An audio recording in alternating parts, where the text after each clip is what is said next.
And Lindros was even harder. Yeah. You use that curve? Full curve? No. That was started with late 90s. Like 97. It's so boxy too. Stick technology has evolved hugely, year to year. Massive steps in construction, performance, visuals, everything. It continually changes year after year. The kick, the performance, the feel, the weight, everything has just been unbelievable ever since the one-piece stick hit the market. One time we were playing in the playoffs, this is probably 2002. We were going to Game 7, and in Game 6, Alexander McGillney had used a one-piece stick, and going into Game 7, he went back to a two-piece blade, and I was blown away that we're going to this huge game, and he's switching from a one-piece stick back to a two-piece. But he went out and scored that night, so he knew what he was doing, and I didn't say too much. And this place goes crazy now. We're up 2-0 in Game 7. Bobby Hastings is equipment assistant with the Leafs. Bobby, you must have seen your share of goalie races. Oh, I've seen a couple in my few months here. It's been quite exciting, and they're a little scary sometimes, I guess, for some of the guys. Do you want to take it from these guys? Do it right now. You talk to the players, you ask them, what's the funniest, most interesting thing Bobby Hastings has done for you? And you get a long list for stitching up Austin Matthews' pants when they rip, getting a helmet to Alex Kerfoot when he ran over it in his own driveway in Vancouver. He is a man of many talents and a huge, huge part of this team, guys.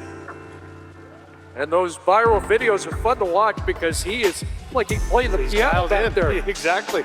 It was about 5 years ago, I think, when I was promoted to head equipment manager. I kind of just decided to try and do something to make sure I was always on the ball as best I can be, and you always want to be prepared. So it's been about 5 years now that I've been doing that. And this is a 2.5-hour exercise.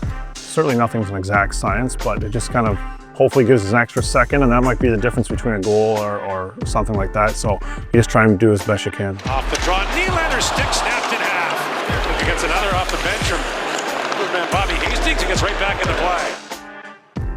Like I know OEL's, 95 is at the end, is at the highest, and I know that Ben was number 2 here, and so you kind of understand the touch points of the whole rack, the highs and the low. Michelli's a smaller stick, so I know where he is, and you can just kind of feel your way through kind of the setup of the 20. Really, it's only 18 sticks, it's not the goaltender, so it's not that many when you think about it like that.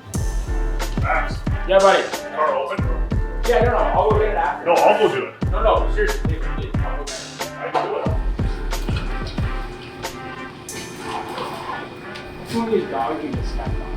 Yeah.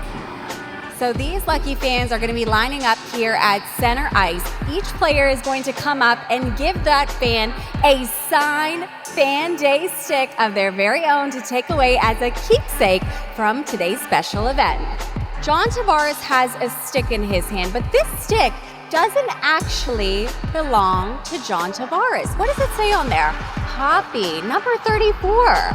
This is actually the captain of the Toronto Maple Leafs, Austin Matthews' stick. And unfortunately, he couldn't be here today because he's at home recovering, and Austin wanted to give you his very own stick. And another thing, right, John? Next season, he wants you to come to a Toronto Maple Leafs game right here at Scotiabank Arena. How amazing is that, fans? Oh, Lynn, I just want to give you a hug. Congratulations. This is an incredible moment. Thank you so much, John. And congratulations, Landon. This has been an incredible day, and we're so happy to cap it off this way.